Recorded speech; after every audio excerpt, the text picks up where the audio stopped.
എല്ലാവർക്കും സ്നേഹവന്ദനം.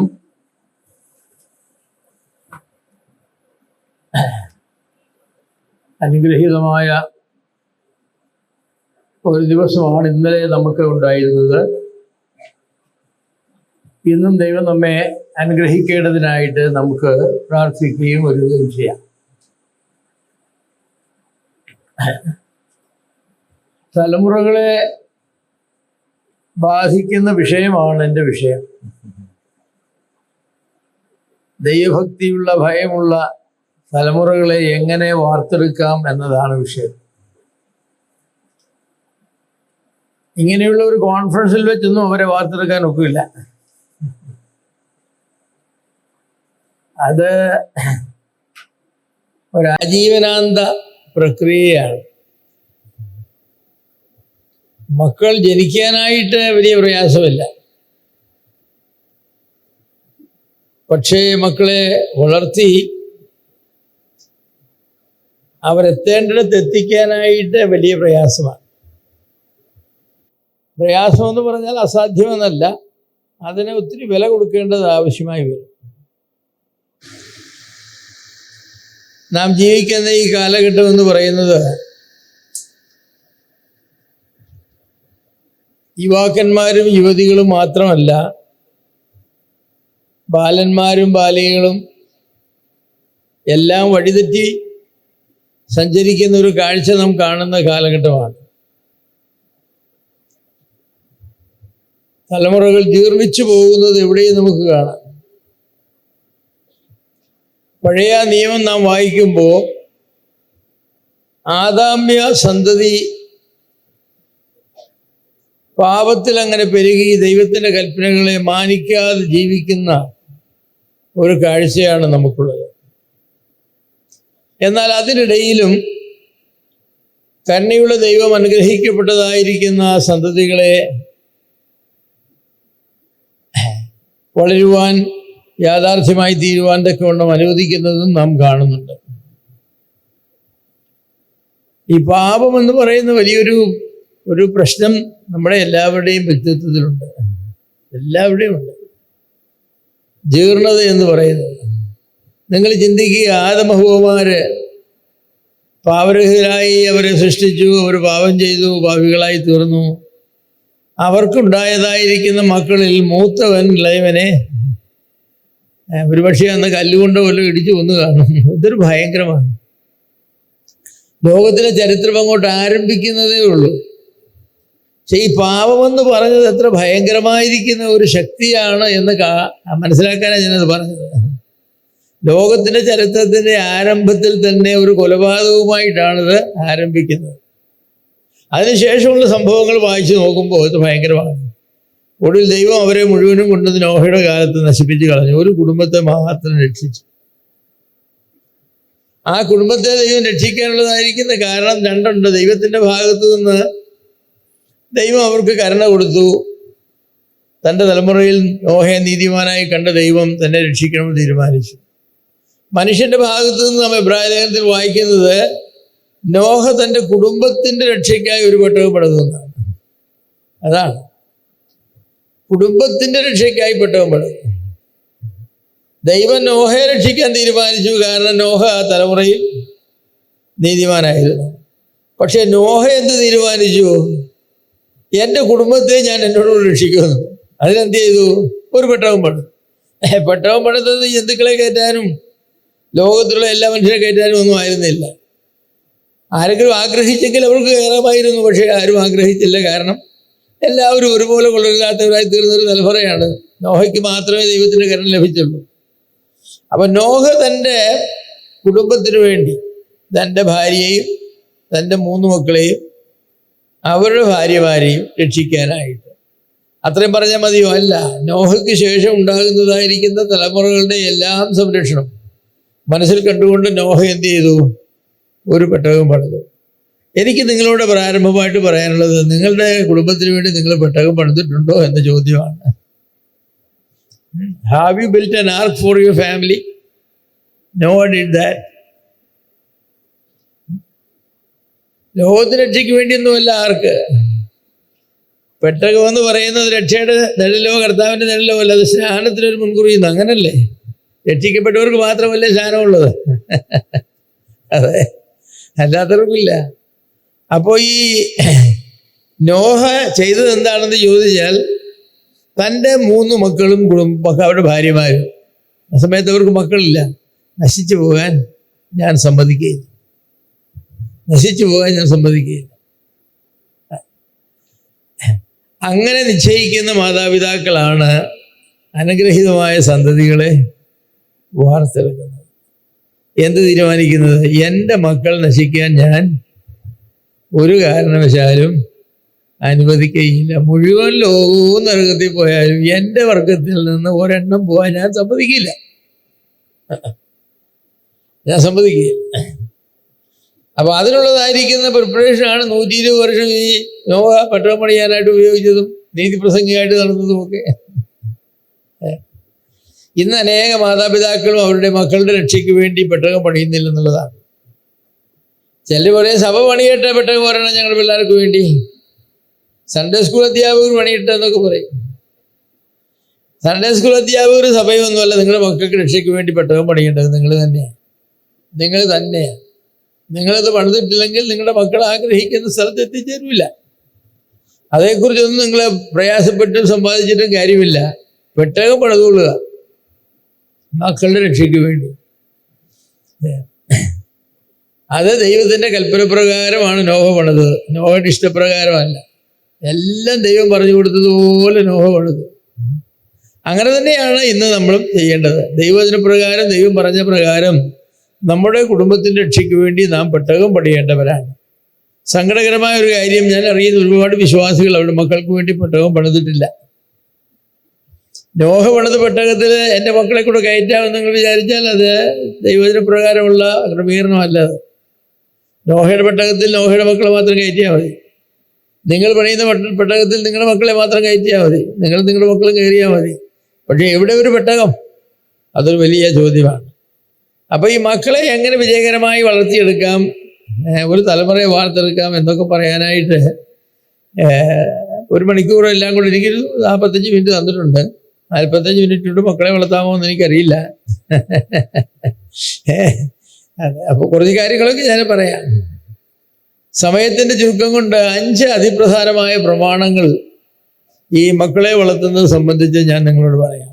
5 അതിപ്രധാനമായ പ്രമാണങ്ങൾ വിജയകരമായി മക്കളെ വളർത്തുവാൻ ദൈവത്തിൻ്റെ വചനം നിർദ്ദേശിക്കുന്നതാണ്.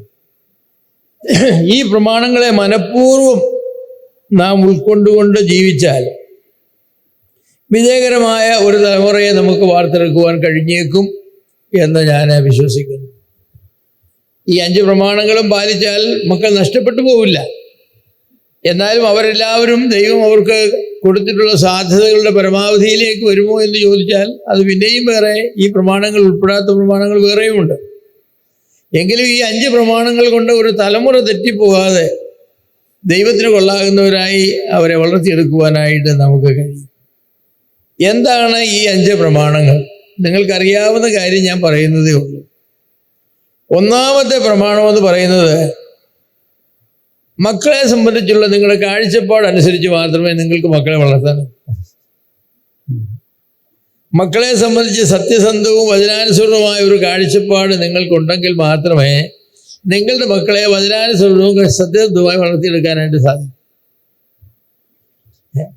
ഒന്നാമത് തന്നെ ആ കാഴ്ചപ്പാടിൻ്റെ ആദ്യത്തെ ഭാഗമെന്ന് പറയുന്നത് 127 സങ്കീർത്തനത്തിൽ പറഞ്ഞിട്ടുള്ളതുപോലെ മക്കൾ യഹോവ നൽകുന്ന അനുഗ്രഹം, മക്കൾ യഹോവ നൽകുന്ന അവകാശവും ഉദരഫലം അവൻ നൽകുന്ന പ്രതിഫലവും തന്നെ. വീരൻ്റെ കയ്യിലെ അസ്ത്രങ്ങൾ എങ്ങനെയോ അങ്ങനെയാകുന്നു യൗവനത്തിലെ മക്കൾ. അവയെ കൊണ്ട് തൻ്റെ യാവനാഴിക നിറച്ചിരിക്കുന്ന പുരുഷൻ ഭാഗ്യവാൻ. നഗരവാതിൽക്കൽ വെച്ച് ശത്രുക്കളോട് സംസാരിക്കുമ്പോൾ അങ്ങനെയുള്ളവർ ലജ്ജിച്ചു പോകുക. ഇത് ഒന്നാമത്തെ പ്രമാണം. മക്കളെ സംബന്ധിച്ചുള്ള നിങ്ങളുടെ കാഴ്ചപ്പാടിനേക്കാൾ അധികം ഒട്ടും നിങ്ങൾക്ക് ഉയരാനായിട്ട് സാധിക്കില്ല. ഞാൻ ചോദിക്കട്ടെ, ഞാനൊന്നും തെറ്റിദ്ധരിക്കരുത്. ഈ മക്കൾ ഉണ്ടാകുന്നത് ഇങ്ങനെ അബദ്ധവശാൽ ഉണ്ടായി പോകുന്നതാണെന്നോ?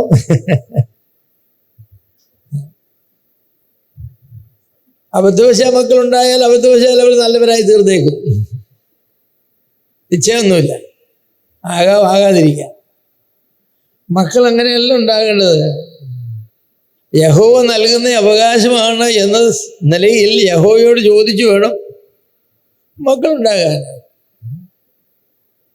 ഭാര്യ ഭർത്താക്കന്മാരുടെ ബന്ധത്തിൽ നിന്ന് ഒരു മകനുണ്ടാകുമോ മകളുണ്ടാകുമോ എന്നൊന്നും മുന്നമേ അറിയാൻ നമുക്ക് കഴിയില്ലെങ്കിൽ നമുക്ക് ചോദിച്ചിട്ട് ബന്ധപ്പെടാമല്ലോ. ഞാനിപ്പോഴും ഓർക്കുന്നുണ്ട്, ഞാൻ വിവാഹം കഴിച്ച ആദ്യം എൻ്റെ ഭാര്യയോട് പറയുന്നത്, 1 വർഷം എണ്ണി തീരുന്നതിന് മുമ്പ് എനിക്ക് ഒരു മകനെ തന്നിരിക്കണം. ഞാൻ കല്യാണം കഴിച്ച് അപ്പനാകാൻ വേണ്ടിയാണ്. സത്യമായിരുന്നു. വിവാഹത്തെക്കുറിച്ച് ചിന്തിക്കുമ്പോൾ ഞാൻ ചിന്തിച്ചത് എൻ്റെ ലൈംഗിക ആവശ്യങ്ങളെക്കുറിച്ചോ അതിൻ്റെ സംതൃപ്തിയെക്കുറിച്ചോ ഒന്നുമല്ല. അതൊന്നും ചിന്തിച്ചില്ലെന്നൊന്നും ഞാൻ പറയുന്നില്ല, അതൊന്നുമല്ല. എനിക്കൊരപ്പനാകണം, എൻ്റെ സാദൃശ്യത്തിലൊരു മകനെ ജനിപ്പിക്കണം, ദൈവത്തിന് വേണ്ടി അവനെ വളർത്തണം. ഒരു മകനെ എന്നല്ല, അതാണ് സ്റ്റാർട്ടിങ്. അതുകൊണ്ട് ഞാൻ എൻ്റെ ഭാര്യയോട് പറഞ്ഞു, ഇന്നിപ്പോൾ അനേകം കല്യാണം കഴിച്ച് പറയുന്നത് നമുക്കൊരു 5 കൊല്ലത്തേക്ക് പിള്ളേരൊന്നും വേണ്ട, നമുക്ക് അല്പം സൂചിച്ചൊക്കെ ജീവിക്കാവുന്ന. മക്കളെയാണ് മാറ്റിവെക്കുന്നത്. ജോലി മാറ്റിവെക്കാൻ ഒക്കുകയില്ല, പഠിത്തം മാറ്റിവെക്കാൻ ഒക്കുകയില്ല, കാറ് വാങ്ങുന്നത് മാറ്റിവെക്കാൻ ഒക്കുകയില്ല, വീട് പണിയുന്നത് മാറ്റിവെക്കാൻ ഒക്കുകയില്ല. പിന്നെ മാറ്റിവെക്കാവുന്ന എന്തേ ഉള്ളൂ? മക്കളെ അങ്ങോട്ട് മാറ്റിവെക്കാവുന്ന. ചിലങ്ങനെ മക്കളെയൊക്കെ മാറ്റിവെച്ച് കുറച്ച് കഴിഞ്ഞ് പിന്നെ മക്കൾ വേണമെന്ന് വിചാരിക്കുമ്പോൾ മക്കളുണ്ടാകില്ല. പിന്നെ ആകെപ്പാടെ ആദി ഒക്കെ ആയിട്ട് കൂടി നടക്കുക. പിന്നെ മക്കൾക്ക് വേണ്ടി കല്യാണം കഴിച്ചിട്ടുള്ള ആർക്കും മക്കളുണ്ടാകാതെ പോവില്ല. അങ്ങനെയുള്ള ദൈവമല്ല നമ്മുടെ ദൈവം. മക്കൾക്ക് വേണ്ടി കല്യാണം കഴിക്കാത്തവർക്ക് മക്കൾ ഉണ്ടായെന്നും ഉണ്ടായില്ലെന്നും വരും. നല്ല മക്കളുണ്ടായെന്നും നല്ല മക്കളുണ്ടായില്ലെന്നും വരും. തിമോത്തിയോസിന്റെ ലേഖനം എഴുതുമ്പോൾ പൗലോസ് 1 തിമോത്തിയോസ് 2:15 പറഞ്ഞൊരു പ്രസ്താവനയുണ്ട്. അതിന് ഒരുപാട് ദുർവ്യാഖ്യാനമൊക്കെ ചെയ്തിട്ടുണ്ട്. അവിടെ സ്ത്രീകളെ കുറിച്ച് പറയുമ്പോൾ അവർ മക്കളെ പ്രസവിച്ച് രക്ഷ പ്രാപിക്കുമെന്നൊരു പ്രയോഗമുണ്ട്. അത് ഈ മക്കളെ പ്രസവിക്കുന്നത് കൊണ്ടാണ് രക്ഷ പ്രാപിക്കുന്നതെന്ന് വ്യാഖ്യാനിക്കുന്നവരുണ്ട്. അപ്പം മക്കളില്ലാതെ അമ്മമാരും സ്വർഗത്തിൽ പോവില്ല, അങ്ങനെ വിചാരിക്കുന്നവർ. അങ്ങനെയൊന്നുമല്ല അർത്ഥം. അവർ മക്കളെ പ്രസവിക്കുകയും നന്നായി വളർത്തുകയും ചെയ്ത് ആ മക്കൾ വിശ്വാസത്തിലും സ്നേഹത്തിലും വിശുദ്ധീകരണത്തിലും നിലനിന്നാൽ, സുബോധത്തോടെ ജീവിച്ചാൽ ആ അമ്മമാർക്ക് രക്ഷയായി, അല്ലെങ്കിൽ ആ അമ്മമാർക്ക് തലവേദനയായി. 3-4 ഉണ്ടായി, വിശ്വാസവും ഇല്ല, പ്രത്യാശയും ഇല്ല, സ്നേഹവും ഇല്ല, കള്ളിൻ്റെ നാട്ടം കൊണ്ട് കടത്തിയെല്ലാൻ ഒക്കുകയില്ല. ഇന്നത്തെ പിന്നെ വേറെ ഏതാണ്ട് കുറച്ച് വെളുത്ത പൊടിയൊക്കെ എടുത്ത് അടിച്ചു കയറ്റുന്നത്, അതെല്ലാം കൂടെ നിന്ന് ബോധവും പൊക്കടവും ഇല്ലാതെ നടക്കുന്ന കുറച്ചുണ്ട്. അങ്ങനെയല്ല. സ്ത്രീകള് ഇത് മനസ്സിലാക്കണം. എൻ്റെ രക്ഷ എൻ്റെ കുഞ്ഞുങ്ങളെയാണ് ആധാരപ്പെടുത്തിയിരിക്കുന്നത്. മക്കൾ തന്നെ പ്രസവിച്ച് രക്ഷ പ്രാപിക്കാനാണ് പറഞ്ഞിരിക്കുന്നത്. ഏതായാലും അതിലൊരു രക്ഷയുണ്ട്. എൻ്റെ ഭാര്യ 5 മക്കളെ പ്രസവിച്ചു. ഞാൻ വിചാരിക്കുന്നു അതിലൊരു രക്ഷയുണ്ട്. ഗ്രേസിനൊരു രക്ഷ അതിൽ വെച്ചിട്ടുണ്ട്. അതാർക്കും എടുത്ത് കളയാനായിട്ട് സാധിക്കുകയില്ല. അപ്പൊ മക്കളെ പ്രസവിച്ച് രക്ഷ പ്രാപിക്കുക. ഒരു വേട്ടക്കാരൻ്റെ അമ്പ് വയ്ക്കുന്നതായിരിക്കുന്ന ഒരു പൗച്ചുണ്ട്. അതിനാണ് തൻ്റെ എന്താ പറയുന്നത്, ആവനാഴി എന്ന് പറയുന്നത്. ആവനാഴി ഒരു കാലത്തൊക്കെ ഇങ്ങനെ വലിയ മുളയുടെ ഒരു കഷ്ണം എടുത്തിട്ട് അത് അതിൻ്റെ മുട്ടിനോട് വെച്ച് താഴെ മുറിക്കും, മുകളിലെ മുട്ടിനോട് വീശി മുറിക്കും. അപ്പോൾ ആ ദ്വാരം ഉണ്ടല്ലോ, അതിലേക്കാണ് ഈ അമ്പുകളെല്ലാം ഇങ്ങനെ കയറ്റി പുറത്തിട്ട് കെട്ടിയാണ് പോകുന്നത്. അപ്പോൾ അമ്പെടുക്കാനായിട്ട് ഇങ്ങനെ വലിച്ചെടുക്കുക. അപ്പോൾ അത് നിറച്ച് അമ്പുള്ള മനുഷ്യൻ ഭാഗ്യവാനാണ്. നിങ്ങൾക്ക് ചെറിയ ഈറ്റ എടുക്കാം, അതിനകത്ത് ഒരു അമ്പേ കയറത്തുള്ളൂ. എനിക്ക് തോന്നുന്നു ഇപ്പോഴത്തെ നമ്മുടെ പുരുഷന്മാരെല്ലാം ഈറ്റക്കാരാ. ആവനാഴി എന്ന് പറയുന്നത് ചെറിയ ഈറ്റയാണ്. ഒരെണ്ണം അല്ലെ ദേക്കി എനിക്ക് 2 എണ്ണം കയറ്റി. പഴയകാലത്ത് അങ്ങനെയല്ല. നല്ല വേട്ടക്കാരുടെ ഭയങ്കര മുളയാണ്. വലിയ മുളയുണ്ടല്ലോ, ശീമമുള, നിറച്ച് ദ്വാരമുണ്ട്. അതിൻ്റെ അകത്തൊരു 10-20 അമ്പ് അതിൻ്റെ അകത്തിടും. കാരണം അവന് വേട്ടയിടാൻ പോവില്ലേ. ഒരെണ്ണം എഴുതു, പിന്നെ ഒരു മൃഗത്തെ കണ്ട് അതിനെ എഴുതെല്ലാം വീഴണമെന്നില്ലല്ലോ. അപ്പൊ ദൈവത്തിനും ആ ഒരു ചിത്രം വെച്ച് പറയാണ്, മക്കളെ കൊണ്ട് ആവതാഴി നിറച്ചിരിക്കുന്ന കപ്പിൾസ്, പുരുഷനെന്താ പറയുക, കപ്പിൾസ് ഭാഗ്യവാന്മാരാണ്. അവർ ലജ്ജിച്ചു പോകില്ല. സമൂഹത്തിൽ ആളുകളോട് സംസാരിക്കുമ്പോൾ, ശത്രുക്കളോട് സംസാരിക്കുമ്പോൾ അവരുടെ യുദ്ധത്തിന് വരുന്ന ആളുകളോട് സംസാരിക്കുമ്പോൾ അവർ ലജ്ജിച്ച് പോവുകയില്ല. ദൈവത്തിന് ഗ്യാരണ്ടിയാണ്. നിങ്ങളെങ്ങനെ മക്കളെ കൊണ്ട് ആവതാഴിക നിറച്ച ആളുകളാണോ എന്ന് എനിക്കറിയില്ല. പക്ഷെ ഒരു കാര്യം അവിടെ പറഞ്ഞിട്ടുണ്ട്, ഈ മക്കൾ വിശ്വാസത്തിലും സ്നേഹത്തിലും വിശുദ്ധിയിലും സുബോധമുള്ളവരായി ജീവിച്ചാലേ ഉള്ളൂ രക്ഷ. അല്ലെങ്കിൽ അമ്മമാർക്കും കപ്പന്മാർക്കും കഷ്ടകാലം, കോടാലിയും കത്തിയും ഒക്കെ ആയിട്ടാണ് അവർ വരുന്നത്. 7 റുപ്പി എന്ന് പറഞ്ഞാൽ കൊടുത്തോണമില്ലെങ്കിൽ തല വെട്ടിയിട്ട് പോകും. ഒത്തിരി മാതാപിതാക്കൾ കരയുന്നവരുണ്ട്. മക്കളെ എന്നോട് എല്ലാം പറഞ്ഞിട്ടുണ്ട്, എൻ്റെ ബ്രദറെ 2 എണ്ണം ഉണ്ട്, ഞങ്ങൾക്ക് ഉറക്കവും ഇല്ല, ഉറങ്ങാനും ഒക്കെ ഇല്ല, രാത്രിയിൽ എപ്പോഴാണ് കയറി വരുന്നറിയില്ല, കുടിച്ച് ഡ്രഗ് പഠിച്ച് കൂട്ടുകാരുമായിട്ട് വന്ന് ചോദിക്കുന്ന കാശെടുത്ത് കൊടുത്തോണം, ഇല്ലെങ്കിൽ കത്തിയെടുക്കും, കോടാലി എടുക്കും, വെട്ടുകത്തിയെടുക്കും. അങ്ങനെയാണ് ജീവിതം. പിന്നെ കുറച്ചുകൂടെ മാന്യതയുള്ള ചില മക്കളുണ്ട്, അവർ കാശ് കൊടുത്തില്ല കെട്ടിയാതെയാകുമെന്ന് പറയും. അപ്പനെ കൊല്ലുമെന്ന് പറയില്ല, ഞാൻ എന്നെ തന്നെ കൊല്ലുമെന്ന് പറയും. ഇത് ഏതാ മെച്ചമെന്ന് എനിക്കറിയില്ല. പക്ഷെ ദൈവവചനം പറയുന്നു, നിങ്ങൾ മാതാപിതാക്കളെ, നിങ്ങൾക്ക് രക്ഷയുണ്ട്. പക്ഷെ രക്ഷയ്ക്ക് എന്ത് വേണം? മക്കളെ കൊണ്ട് ആവതാഴിക നിറയ്ക്കുന്ന, അതാണ് അവിടെയാണ് അടിവരയിടേണ്ടത്. മക്കളുള്ള പുരുഷൻ ഭാഗ്യവാനെന്നല്ല, മക്കളെ കൊണ്ട് ആവതാഴിക നിറയ്ക്കുന്ന പുരുഷൻ. അപ്പൊ ഈ മക്കളെ അമ്പുകളോടാണ് തുലനം ചെയ്തിട്ടുള്ളത്. നല്ലൊരു യോദ്ധാവ് തൻ്റെ അമ്പ് എത്ര നേരം കൊണ്ടാണെന്നറിയാമോ? അതുണ്ടാക്കി, അത് മെനുക്കി, രാഗി, അത് ഉറപ്പെടുത്തി എല്ലാം ചെയ്തിട്ടാണ് അവൻ്റെ പൂണിക്കകത്തേക്ക് അതിരുന്നത്. അങ്ങനെയുള്ള മക്കളെ രാഗി മിനുക്കി നന്നായി വളർത്തി വിശ്വാസത്തിലും സുബോധത്തിലും പ്രത്യാശയിലും സ്നേഹത്തിലും ഒക്കെ അവർ വളരുവാൻ തക്കവണ്ണം അവരെ വളർത്തി ആ മക്കളെ പൂണിയിലിട്ടുകൊണ്ട് നടന്നാൽ നിങ്ങൾക്ക് ലജ്ജിക്കേണ്ടതായിട്ട് വരില്ല. നിങ്ങൾ ലജ്ജിക്കേണ്ടതായിട്ട് വരില്ല. ഇല്ലെങ്കിൽ കുറേ ലജ്ജ സംഭവിക്കും.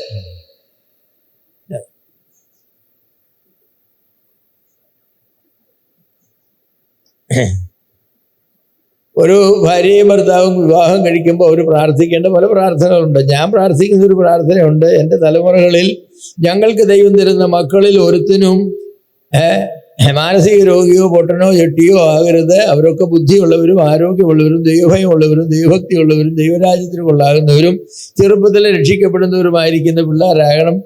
ഞങ്ങൾ ബന്ധപ്പെടുമ്പോൾ അങ്ങനെയുള്ള പിള്ളേർ ജനിക്കത്തക്കവണ്ണം എൻ്റെ സ്പേമും ഗ്രേസിൻ്റെ അണ്ടവും ദൈവം തമ്പുരാൻ എന്ത് ചെയ്യണം, അതിലെ ജീൻസും ഒക്കെ ദൈവം അറേഞ്ച് ചെയ്ത് ചിലതൊക്കെ പ്രസ് ചെയ്ത് ദൈവം വെക്കണം. ദൂതർ പറഞ്ഞു ആ ജീൻസ് പ്രസ് ചെയ്ത് അതിൻ്റെ അതിൽ മോശമായ ജീൻസ് അത് പൊങ്ങി വന്നാൽ കൊച്ചു ശരിയാവില്ല.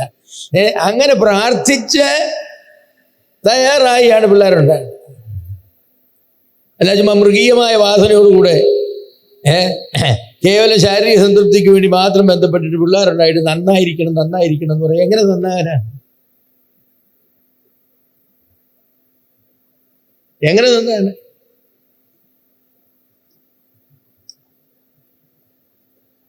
അപ്പം മക്കളുടെ പ്രാധാന്യം കണ്ട് മക്കളെ ചോദിച്ചു വാങ്ങണം. അതെ, മക്കളെ ചോദിച്ചു വാങ്ങണം.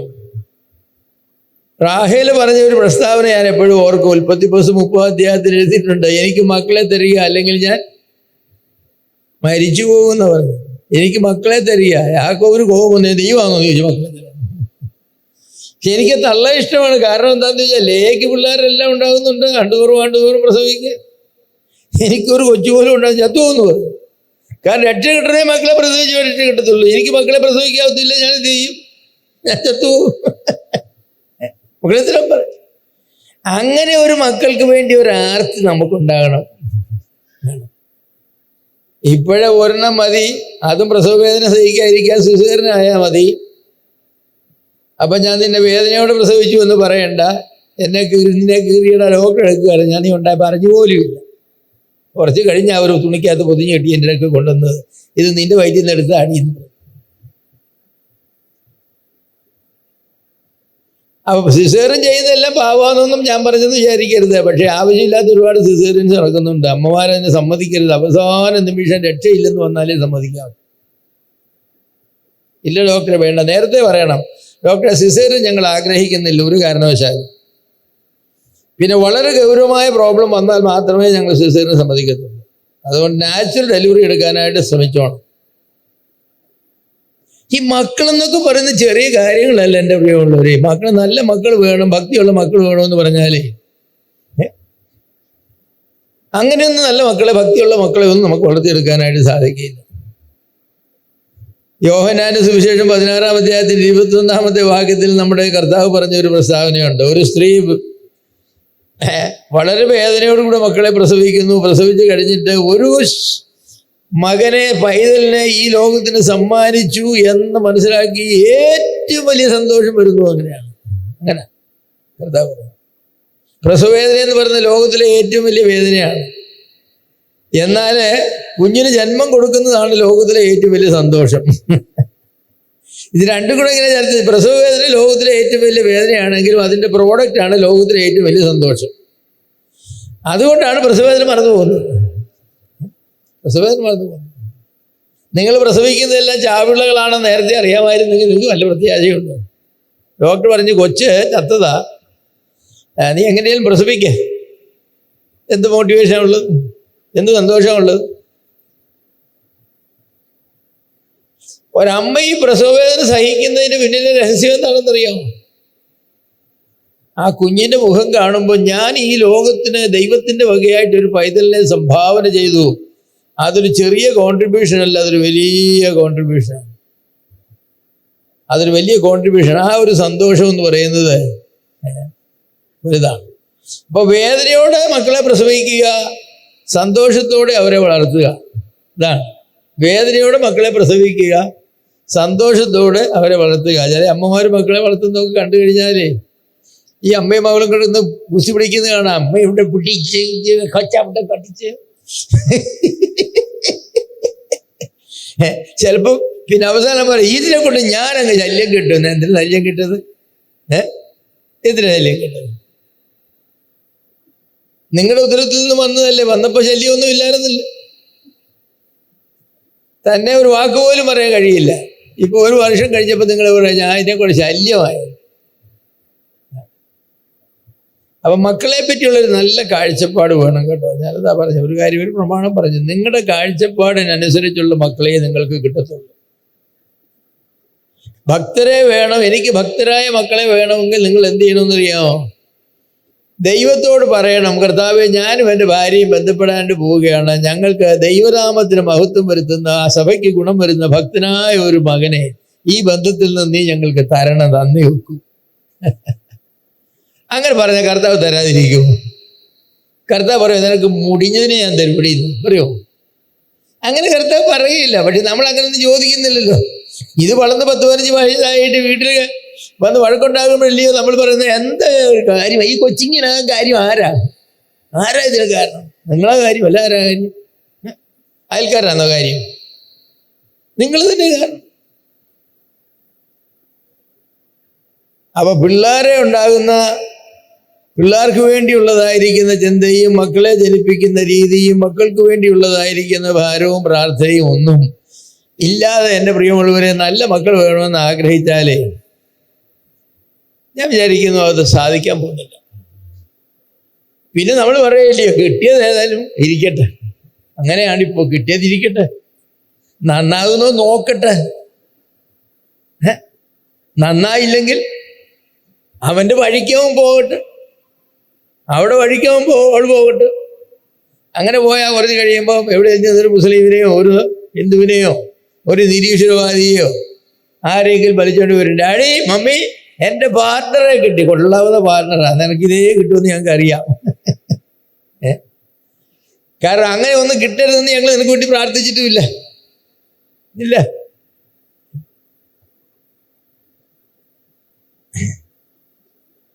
കുഞ്ഞുങ്ങളെ സ്കൂളിലേക്ക് പ്രാർത്ഥിച്ചു വിടുന്ന എത്ര മാതാപിതാക്കളുണ്ട്?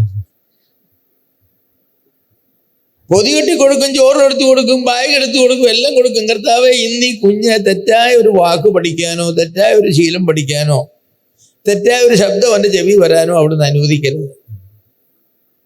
അവൻ ദൈവത്തെ ഭയപ്പെടുന്നവനും അധ്യാപകരെ ബഹുമാനിക്കുന്നവരും സഹപാഠികളായ കുട്ടികളെ സ്നേഹിക്കുന്നവരുമായി മാത്രം ജീവിക്കാനിടയാകണം. എൻ്റെ കുഞ്ഞിനൊരു ദോഷം പറ്റാതെ നീ കാത്തുകൊള്ളണം. നിന്റെ മഹത്വത്തിന് വേണ്ടിയാണ് ഞാൻ ഈ കുഞ്ഞിനെ വളർത്തുന്നത്. അതുകൊണ്ട് നിന്റെ മഹത്വത്തെ ഹനിക്കുന്ന ഒന്നും ഈ പൈതലിനുണ്ടാകരുത് എന്ന് പറഞ്ഞ് പ്രാർത്ഥിച്ചു വിട്ടാൽ ദൈവം സംരക്ഷിക്കുകയില്ലേ? ഇതാണോ വരുന്നവരുടെ എത്ര മാർക്ക് കിട്ടിയെന്നല്ലേ ചോദിക്കുന്നത്? അതല്ലേ നമ്മുടെ ചിന്ത. നമ്മുടെ മക്കളെ എല്ലാവരും ഡോക്ടർമാരും എഞ്ചിനീയർമാരും കമ്പ്യൂട്ടർ സ്പെഷ്യലിസ്റ്റും ഒക്കെ ആക്കാനല്ലേ നമ്മൾ ശ്രമിക്കുന്നത്. ആക്കിക്കോ, അതിനെന്താ കുഴപ്പം? പക്ഷെ അത് ആകുന്നതിന് മുമ്പ് അവരാകേണ്ട ഒന്നുണ്ട്. ദൈവഭക്തരും ദൈവഭയമുള്ള കുഞ്ഞുങ്ങളും ആകണം. അതാണ് ആദ്യം. ഹാർവർഡ് സർവകലാശാലയുടെ വൈസ് ചാൻസലർ ആയിരുന്ന ഒരു മനുഷ്യൻ, അദ്ദേഹത്തിന്റെ പേരൊന്നും എനിക്ക് ഓർമ്മയില്ല, ഓർമ്മയുള്ളവരൊക്കെ. അദ്ദേഹം പറഞ്ഞൊരു പ്രസ്താവന എൻ്റെ മനസ്സിലുണ്ട്. അദ്ദേഹം പറഞ്ഞു, ദൈവഭയമില്ലാത്ത ഒരു യൂണിവേഴ്സിറ്റി ഡിഗ്രിയേക്കാളും ദൈവഭയമുള്ള ഒരു ഡിഗ്രിയും ഇല്ലാത്ത മനുഷ്യനാണ് വളരെ മെച്ചമെന്ന് പറയും. ദൈവഭയമില്ലാത്ത ഒരു വിദ്യാസമ്പന്നനേക്കാൾ വിദ്യാഭ്യാസം ഇല്ലാത്ത ഒരു ദൈവഭക്തനാണ് 100% മെച്ചം. അതൊരു സർവകലാശാലയുടെ വൈസ് ചാൻസലർ, ലോകത്തിലെ ഏറ്റവും വലിയ സർവകലാശാലയെ ഹാർവർഡ് എന്ന് പറയുന്നത്, അതിൻ്റെ വൈസ് ചാൻസലർ പറഞ്ഞു. അദ്ദേഹം ഒരു വിശ്വാസിയായിരുന്നു. അദ്ദേഹം പറഞ്ഞു, ഇവിടെ വന്ന് പഠിച്ചിട്ട് പോയിട്ട് നിങ്ങൾ ദൈവമില്ലാത്തതെന്ന് പറഞ്ഞാൽ എന്നെ ഗുണം. ഇവിടെ വന്ന് പഠിക്കാതെ തെരുവില് വല്ല ചുമട്ട് തൊഴിലാളിയായിട്ട് ജീവിച്ചെങ്കിലും ദൈവഭക്തനാണെങ്കിൽ അവനെ കൊണ്ട് എന്തോരം പ്രയോജനമുണ്ട്. നമ്മുടെ കുഞ്ഞുങ്ങളെ പറ്റിയുള്ള കാഴ്ചപ്പാടുകൾക്ക് നമുക്ക് വേണം. നമ്മുടെ കുഞ്ഞുങ്ങൾ ആരാകുന്നു എന്ന് ചോദിച്ചാൽ ആദ്യം അവർ ദൈവഭക്തരാണ്. ദൈവം ഞങ്ങൾക്ക് 3 കുഞ്ഞുങ്ങളെ 2 കുഞ്ഞുങ്ങളെ തന്നു. ദൈവത്തെ സ്നേഹിക്കുന്നവരും മാതാപിതാക്കളെ ബഹുമാനിക്കുന്നവരും രാജ്യത്തെ സ്നേഹിക്കുന്നവരും ദൈവഭക്തിയുള്ളവരും സഭയെ സ്നേഹിക്കുന്നവരും സുവിശേഷത്തെ സ്നേഹിക്കുന്നവരും ഒക്കെയാണെന്ന് പറഞ്ഞാൽ എന്തൊരു സന്തോഷമാണ്. അതിലൊന്നും സന്തോഷിക്കുന്ന മാതാപിതാക്കളല്ല നമ്മുടെ മാതാപിതാക്കളുള്ള കാര്യം പറയാം. പിള്ളേർക്ക് നല്ല ജോലി കിട്ടിയാൽ, നല്ല അഡ്മിഷൻ കിട്ടിയാൽ, നല്ല മാർക്ക് കിട്ടിയാൽ നമ്മളതെല്ലാവരോടും പറയും.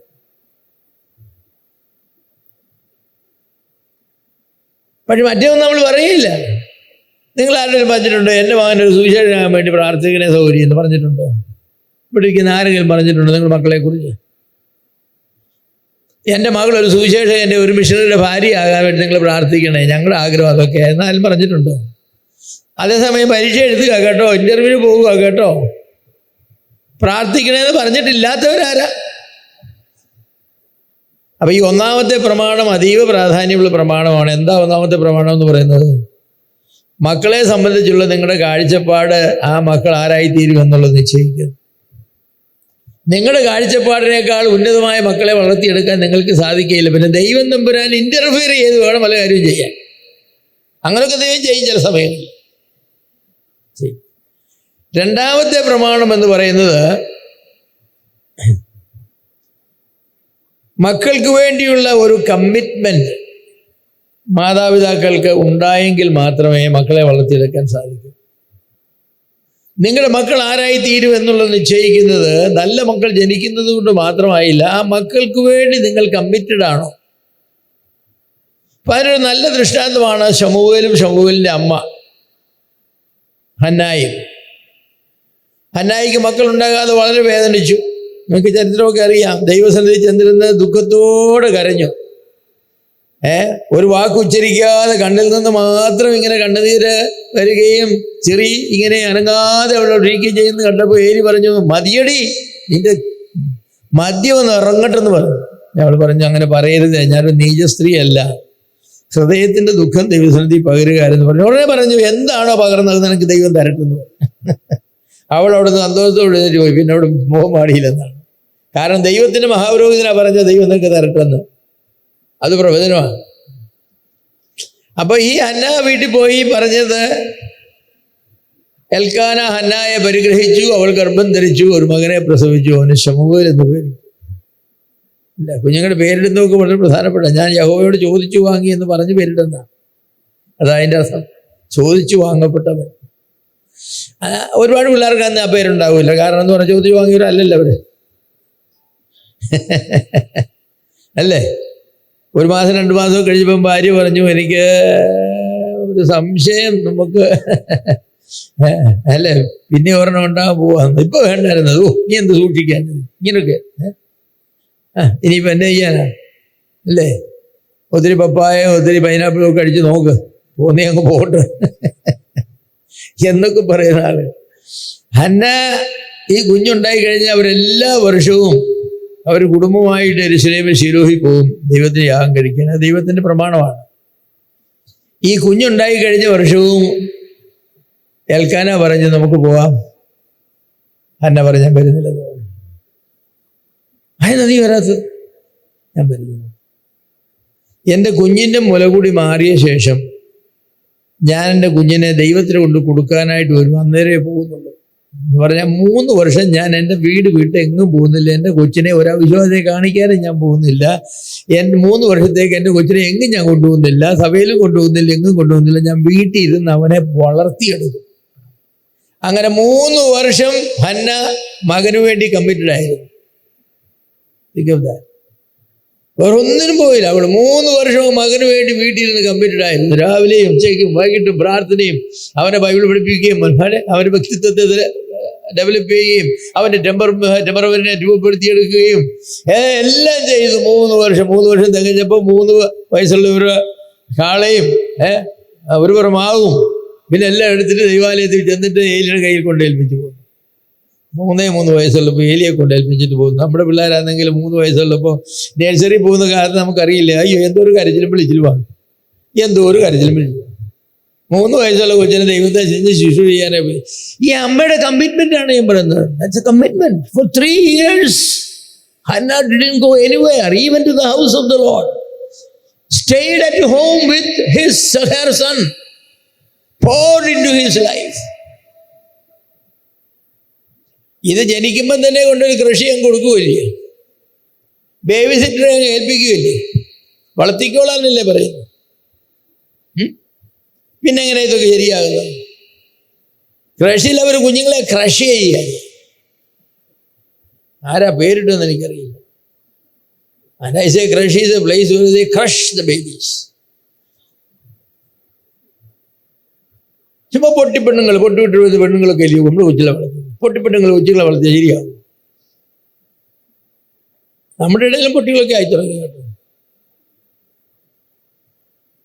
ചെറിയ പൊട്ടിടുന്നവരുണ്ട്, ഞാൻ കണ്ടിട്ടുണ്ട്. ഈ ഇടയിൽ കടകളെ കാണുമ്പോൾ ചെറിയ പൊട്ടി. ഞാൻ വളരെ ചെറിയ സൂക്ഷിച്ചേ പാപം ചെയ്യാറുള്ളൂ, വളരെ ചെറിയ ചെറിയ പാപങ്ങളെ ഇപ്പം ചെയ്യാറുള്ളൂ. അപ്പൊ ഹന്ന ഒരു ശമൂവേലിനെ ലോകത്തിന് കിട്ടിയത്, കർത്താവിന് കിട്ടിയതിൻ്റെ പിന്നിൽ ഒരു അമ്മയുടെ കമ്മിറ്റ്മെന്റ് ആണ്, ഡെഡിക്കേഷനാണ്, സാക്രിഫൈസാണ്. കുഞ്ഞുങ്ങൾക്ക് വേണ്ടി ജീവിതം ഒഴിഞ്ഞു വെക്കുവാൻ മനസ്സുള്ള അമ്മമാർക്ക് മാത്രമേ നല്ല കുഞ്ഞുങ്ങളെ കിട്ടൂ. അവർക്ക് മാത്രമേ ദൈവം നല്ല കുഞ്ഞുങ്ങൾ, മിടുക്കരെ നിങ്ങൾക്ക് കിട്ടും, വിദ്യാസമ്പന്നരെ കിട്ടും, ഡോക്ടേഴ്സിനെ കിട്ടും, എഞ്ചിനീയേഴ്സിനെ കിട്ടും. പക്ഷേ ഇവിടെ വിഷയം എങ്ങനെ എഞ്ചിനീയേഴ്സിനെ മാത്രമെടുക്കാവുന്നല്ല, പിന്നെ ദൈവഭക്തിയുള്ള ജനറേഷനെ എങ്ങനെയാണെന്ന് അത് കിട്ടണമെങ്കിൽ അമ്മമാർ കമ്മിറ്റഡ് ആണ്. നിങ്ങൾ കമ്മിറ്റഡ് ആണോ ഇല്ലയോ എനിക്കറിയില്ല, സമയം അറിയാം കിടക്കുന്നത്. അമ്മമാർ ജോലിക്ക് പോകുന്നത് പാവമാണെന്നും വിചാരിക്കുന്ന ആളൊന്നുമല്ല ഞാനതിനെതിരുമല്ല. പക്ഷേ ഒരമ്മയുടെ പ്രൈമറി ധർമ്മം എന്ന് പറയുന്നത് ചാച്ചായിക്ക് വേണ്ടി കമ്പ്യൂട്ടർ ചലിപ്പിക്കുകയാണോ? അല്ലല്ലോ. ഒരമ്മയുടെ പ്രാഥമിക ധർമ്മം എന്ന് പറഞ്ഞാൽ എന്താണ്? മക്കളെ വളർത്തുക എന്നുള്ളതല്ലേ. ഭാര്യയുടെ ധർമ്മം ഭർത്താവിനെ ശുശ്രൂഷിക്കുക, അമ്മയുടെ ധർമ്മം മക്കളെ വളർത്തുക എന്നുള്ളതാണ്. പിന്നെ ചില സാഹചര്യങ്ങളുണ്ട്, കുടുംബത്തിൻ്റെ ആരാധന ബന്ധങ്ങളുണ്ടോ, ജോലി ചെയ്തേ ഒക്കൂ എന്ന് പറയുന്ന ചില സാഹചര്യങ്ങളൊക്കെ ഉണ്ട്. അങ്ങനെയുള്ള സാഹചര്യങ്ങളിൽ നിങ്ങൾ എങ്ങനെയാണ് ചെയ്യുന്നതെന്ന് എനിക്കറിയില്ല. ഫസ്റ്റ് ഷിഫ്റ്റും സെക്കൻഡ് ഷിഫ്റ്റുമായിട്ടൊക്കെ എടുക്കുക. അപ്പന് ഒരാളെപ്പോഴും കുഞ്ഞുങ്ങളുടെ കൂടെ കാണത്തക്കുള്ള ക്രമീകരണം എന്തെങ്കിലും ചെയ്യുമോ? അല്ലെ കുഞ്ഞുങ്ങൾ 4-5 വർഷമൊക്കെ ആയി സ്കൂളിൽ പോകുമ്പോൾ അമ്മ ജോലിക്ക് പോവുക, അമ്മയും കൂടെ ജോലിക്ക് പോകുന്നു, കുഞ്ഞ് വരുമ്പോഴത്തേക്ക് അമ്മയും തിരിച്ചു വരുന്നു. അങ്ങനെയൊക്കെയുള്ള ജോലി എടുത്തു. സ്ത്രീകൾ ജോലി ചെയ്തിരുന്നതിനെതിരല്ല. പക്ഷേ ഈ കമ്മിറ്റ്മെന്റ് എന്ന് പറഞ്ഞതായിരിക്കുന്ന പ്രമാണം നമുക്ക് ലംഘിക്കാനായിട്ട് സാധിക്കില്ല. Hannah was committed. അതെ, 1 ശമൂവേൽ 1-ാം അധ്യായത്തിൽ പറയുന്നത്, 1-ാം അധ്യായത്തിൽ പറയുന്നത്, അവൾ വീട്ടിൽ താമസിച്ച മുലകുടി മാറും വരെ മകന് മുല കൊടുത്തു. മുലകുടി മാറിയ ശേഷം അവൾ 3 വയസ്സുള്ള ഒരു കാളയും ഒരു പറമാവും ഒരു തുരുത്തി വീഞ്ഞുമായി അവനെ ശീലോവിൽ യഹോവയുടെ ആലയത്തിലേക്ക് കൊണ്ടുചെന്നു. ബാലനോ ചെറുപ്പമായിരുന്നു. പിന്നെ അമ്മ ആണ്ടിലൊരിക്കൽ പോകും മോനെ കാണാൻ. അപ്പോൾ ഒരു ഉടുക്കൊക്കെ ഉണ്ടാക്കി അങ്ങനെ. എന്നിട്ട് അതിനിടയ്ക്ക് 26-ാമത്തെ ഭാഗത്തിൽ പറഞ്ഞു, ശമൂവേൽ വളരും തോറും ദൈവത്തിനും മനുഷ്യർക്കും പ്രസാദമുള്ള. ഈ ഒരു ദൈവത്തിനും മനുഷ്യർക്കും പ്രസാദമുള്ള ഒരു കുട്ടിയെ കിട്ടണമെങ്കിൽ അതിന് പിന്നത്തെ അധ്വാനമാണ് ഞാനീ പറഞ്ഞത്. അതിന് ഇത് 3 വയസ്സുള്ള പിള്ളേർക്ക് ഇപ്പോഴും ചോറ് വാരി കൊടുക്കണം, തൻ്റെ കാര്യത്തിൻ്റെ അറിയത്തില്ല, പിന്നെന്താ പ്രത്യാശയുള്ളത്? നിങ്ങൾ വിചാരിക്കുന്നുണ്ടോ ഏലി രാവിലെ ഉച്ചയ്ക്കും വൈകിട്ടും ശമൂവേലിന് ചോറ് വാരി കൊടുത്തു? ഇല്ല. മോശയെ 3 വർഷമേ വളർത്തിയുള്ളൂ. അത് കഴിഞ്ഞ് ഫറവോന്റെ പുത്രിക്ക് കൊണ്ട് കൊടുത്തു. 40 വയസ്സായപ്പം ഫറവോന്റെ പുത്രിയുടെ മകനെന്ന് വിളിക്കപ്പെടുന്ന ആ സ്ഥാനം വലിച്ചെറിഞ്ഞിട്ട് പാടത്ത് പണി ചെയ്യുന്നതായിരിക്കുന്ന ഇസ്രായേൽ മക്കളുടെ അടുക്കിലേക്ക് ഓടിച്ചു. മക്കളെ ശരിക്കും വളർത്തിയാൽ ഉണ്ടാകുന്ന ഫലമാണത്. നിങ്ങളുടെ ഇൻവെസ്റ്റ്മെന്റ് എന്ന് പറയുന്നത് നിത്യതയ്ക്ക് വേണ്ടിയുള്ള ഇൻവെസ്റ്റ്മെന്റാണ്. തിമോത്തിയോസിനെ കുറിച്ച് പറയുമ്പോൾ പൗലോസ് പറഞ്ഞു, ആ വിശ്വാസം ആദ്യം നിന്റെ വല്യമ്മ ലോവീസിലും അമ്മ യൂനിക്കയിലും ഉണ്ടായിരുന്നു, നിന്നിലും ഉണ്ടെന്ന് ഞാൻ ഉറച്ചിരിക്കുന്നു. എൻ്റെ കൈവെപ്പിനാൽ നിന്നിലുള്ള ദൈവത്തിൻ്റെ കൃപാവരം ജ്വലിപ്പിക്കണം. നോക്കണം, വല്യമ്മയിൽ നിന്ന് അമ്മയ്ക്കും അമ്മയിൽ നിന്ന് മകനും പിന്നെ ദൈവദാസന്മാരിൽ നിന്ന് ആ മകനും അനുഗ്രഹങ്ങൾ കിട്ടി. അങ്ങനെയാണ്. അതാണ് ഈ കൈമാറ്റം ചെയ്യുക എന്ന് പറയുന്നത്. അതാണ്. വല്യമ്മ ബാറ്റൻ അമ്മയ്ക്ക് കൊടുത്തു, അമ്മ ബാറ്റൻ മകന് കൊടുത്തു. എന്നിട്ട് എന്ത് ചെയ്തു? ദൈവദാസനായ പൗലോസ് തൻ്റെ കൈവപ്പിനാൽ ദൈവം അവന് കൊടുത്തതായിരിക്കുന്ന കൃപാവരങ്ങളെ ജ്വലിപ്പിക്കാനായിട്ട് ഉള്ള പ്രബോധനവും നൽകി. അങ്ങനെ വേണമെന്ന് ഞാൻ പറയുന്നത്. നിങ്ങളുടെ വല്യമ്മ നിങ്ങളുടെ ജീവിതത്തിൽ എന്തുമാത്രം സ്പിരിച്വൽ നിങ്ങൾ മിക്കവാറും പേര് വിശ്വാസികളായിരുന്നു, വല്യമ്മമാരും ഒക്കെ. നിങ്ങളുടെ കാലത്ത് രക്ഷിക്കപ്പെട്ടത്. അപ്പോൾ പിന്നെ നിങ്ങളുടെ കുടുംബത്തെക്കുറിച്ച് പറയാനായിട്ട് ഒക്കെയില്ല. എനിക്ക് ഭക്തിയായ ഒരു വല്യമ്മയുണ്ടായിരുന്നു, ദൈവത്തെ സ്നേഹിക്കുന്ന ഒരു അമ്മയുണ്ടായിരുന്നു, ദൈവത്തെ സ്നേഹിക്കുന്ന ഒത്തിരി ദൈവദാസന്മാരുണ്ടായിരുന്നു. എൻ്റെ തലയിൽ കൈവച്ച ഒത്തിരി ദൈവദാസന്മാരുണ്ട്, ഭക്തന്മാരായ വലിയ ദൈവദാസന്മാരുണ്ട്. അവരെയൊക്കെ കൈവെപ്പ് കൊണ്ടാണ് ഞാനിങ്ങനെ ആയത്, ഇത്രയൊക്കെ ആയത്.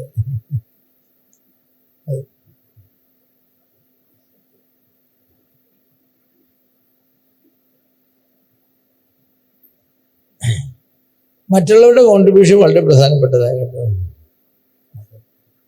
അപ്പൊ മക്കളെ വളർത്തുന്നതിൽ അമ്മമാർക്കും വല്യമ്മമാർക്കും ഒക്കെ പങ്കുണ്ട്.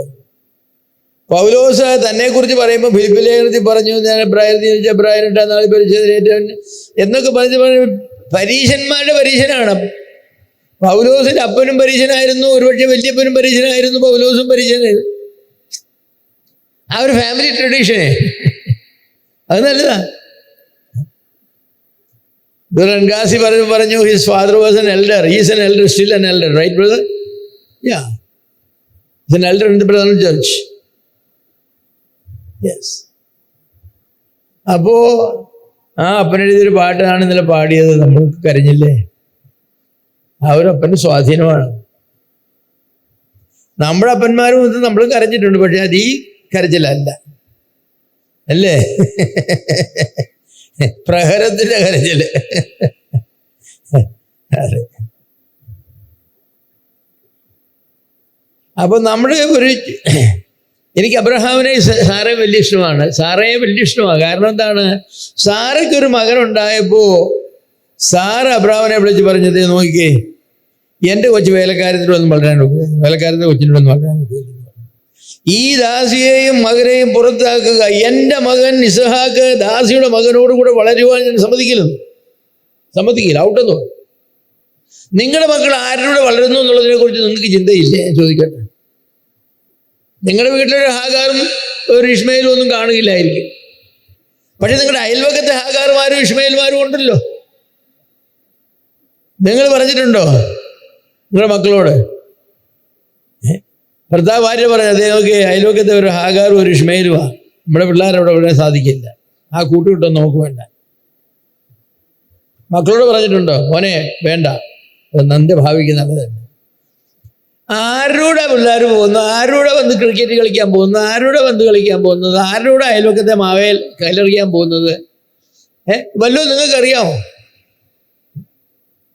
അപ്പം നമ്മുടെ മക്കൾ ആരോടൊപ്പം വളരുന്നു, ആരാണ് അവരെ വളർത്തുന്നത് എന്നത് സംബന്ധിച്ച് നമുക്കൊരു കൺസേൺ വേണം. എൻ്റെ അപ്പച്ചൻ ഭയങ്കര സ്ട്രിക്റ്റ് ആയിരുന്നു ഞങ്ങളെ വളർത്തിയപ്പോൾ. അത് നന്മ ഒരുപാടുണ്ട്. ഒരു പ്രമാണം അപ്പച്ചൻ പറഞ്ഞ അയൽവക്കത്തെ ഒരു വീട്ടിലും പോകാൻ ഒക്കില്ലെന്ന് പറഞ്ഞു. നല്ല മരണം ഉണ്ടെങ്കിൽ പോകാൻ, കല്യാണം ഉണ്ടെങ്കിൽ പോകാൻ, അല്ലാതെ പോയിരിക്കാൻ ഒരു കൂട്ടുകാരെയും വീട്ടിൽ പോകാൻ സമ്മതിക്കില്ല. എല്ലാ കൂട്ടുകാരെയും വീട്ടിൽ വിളിച്ചുകൊണ്ട് വന്നു, നിന്റെ അമ്മ അവർക്ക് അപ്പം ഉണ്ടാക്കി കൊടുക്കുകയോ കറി ഉണ്ടാക്കി കൊടുക്കുകയോ ഒക്കെ ചെയ്യും. അങ്ങോട്ട് പോകാൻ സമ്മതിക്കുക. അപ്പോൾ എനിക്ക് കൂട്ടുകാരെല്ലാം വീട്ടിലാണ്, ഞാനൊരു വീട്ടുകാരുടെ വീട്ടിൽ പോകില്ല. അതിന് അപ്പച്ചൻ പറയുന്ന ന്യായം അവിടെ അവർ സ്മോക്ക് ചെയ്യും, വെറ്റില മുറുക്കും, ഭാര്യയും ഭർത്താവും കൂടെ ചീത്ത പറയും. ഈ വീട്ടിലെ പിള്ളേർ വന്നാൽ അവർക്ക് ഇതൊന്നും കേൾക്കേണ്ട ആവശ്യമില്ല. അപ്പം അങ്ങനെയാണ് ഞങ്ങളെ വളർത്താൻ ഒരുപാട് ഗുണമുണ്ടായി കേട്ടോ, ഒരുപാട് ഗുണമുണ്ടായി.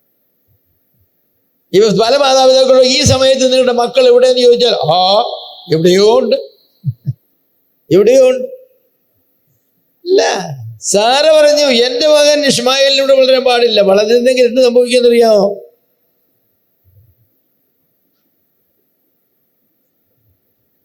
ഒരു മുസ്ലിം മൂല്യമുള്ളതായിരിക്കുന്ന ഒരു ചെറുക്കനായിട്ട് ഇസ്ഹാക്കും, ഇസ്മായിലിന്റെ മൂല്യമുള്ള ഒരു ചെറുക്കനായിട്ട് ഇസ്ഹാക്കും വളർന്നിനെ വളരെ സമ്മതിച്ചില്ല.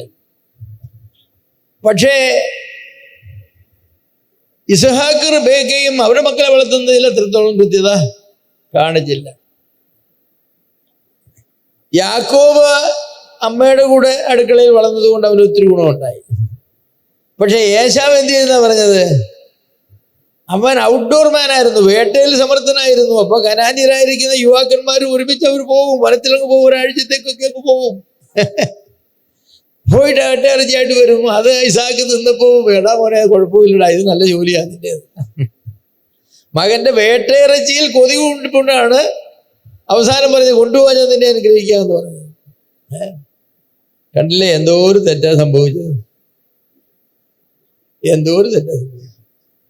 യാക്കോബ് റബേക്കയുടെ കൂടെ നിന്നതുകൊണ്ടും റബേക്ക പറഞ്ഞത് യാക്കോബ് കേട്ടതുകൊണ്ടും അവൻ അനുഗ്രഹിക്കപ്പെട്ടവനായി. യാക്കോബിന്റെ ജീവിതത്തിലെ അനുഗ്രഹം എല്ലാം അമ്മയുടെ ഉപദേശം കേട്ടു എന്നുള്ളതാണ്. കനാന്യ സ്ത്രീകളെ വിവാഹം കഴിക്കാതിരുന്നതും ഹാരാനിലേക്ക് പോയതും, അതുപോലെ തന്നെ ദൈവം വച്ചിരിക്കുന്ന ജ്യേഷ്ഠാവകാശം എന്ന് പറയുന്നതും ആ വലിയ അനുഗ്രഹങ്ങളെല്ലാം തെറ്റായിട്ടുള്ള വിധത്തിലാണെങ്കിലും എൻ്റെ ചെറുക്കൻ അനുഗ്രഹിക്കപ്പെട്ടവനാകണം അവന് എന്ന് നിശ്ചയിച്ചാണ് ഈ അമ്മ ഇതെല്ലാം ചെയ്തത്. മകന്റെ നന്മയ്ക്ക് വേണ്ടിയാണ് അമ്മ ഇതെല്ലാം ചെയ്തത്. അപ്പൊ മറ്റേത് മകനല്ലേ എന്ന് ചോദിച്ചാൽ ഒരു കാര്യം മനസ്സിലാക്കി, മൂത്തവൻ ഇളയവനെ സേവിക്കുമെന്ന് ദൈവം തമ്പുരാൻ ജനനിക്കുന്നതിന് മുമ്പ് പറഞ്ഞിരുന്നു. റബേക്ക ആ വാക്ക് പിടിച്ചു, ദൈവത്തിന്റെ വാക്ക്. ദൈവത്തിന്റെ പരിപാടിയിൽ യാക്കോബ് ആണെങ്കിൽ ഞാൻ ആരുടെ കൂടെ ആയിരിക്കും? യാക്കോബിന്റെ കൂടെ ആയിരിക്കും. അതാണ് മക്കളെ വളർത്തുന്നതിന്റെ ഒരു പ്രമാണം എന്ന് പറഞ്ഞ. ഇതിപ്പോ അങ്ങനെയൊന്നും മക്കളെ വളർത്തുകയില്ല. പിന്നിപ്പോ എന്ത് ചെയ്യാന്? ചിലർക്ക് എന്താ ബ്രദറെ ഞങ്ങളുടെ പിള്ളേരൊക്കെ ഇങ്ങനെയായത്, നിങ്ങളൊക്കെ അങ്ങനെ ആയതുകൊണ്ടാണ് നിങ്ങളുടെ പിള്ളേരും അങ്ങനെയൊക്കെ ആയത്. അതല്ലേ അതിൻ്റെ സത്യം.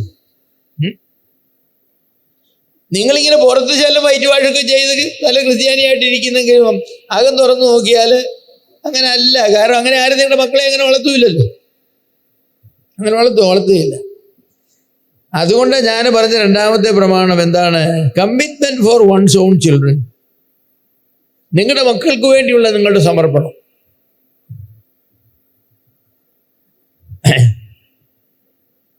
മക്കളെ ഡോക്ടർമാരാക്കുന്നത് തെറ്റില്ല, എഞ്ചിനീയർമാരാക്കുന്നത് തെറ്റില്ല, ലോയർമാരാക്കുന്നത് തെറ്റില്ല, ഫാർമസിസ്റ്റ് ആക്കുന്നത് തെറ്റില്ല. ഏത് പ്രൊഫഷനും ആക്കിക്കും, എനിക്ക് വിരോധമില്ല. പക്ഷേ എന്നെ ദൈവം ഏൽപ്പിച്ചിരിക്കുന്ന ഉത്തരവാദിത്വം എൻ്റെ മക്കളെ ഡോക്ടറാക്കാനും എഞ്ചിനീയർ ആക്കാനും ഒന്നുമല്ല. എന്നെ ദൈവം ഏൽപ്പിച്ചിരിക്കുന്നത് make the men and women of God.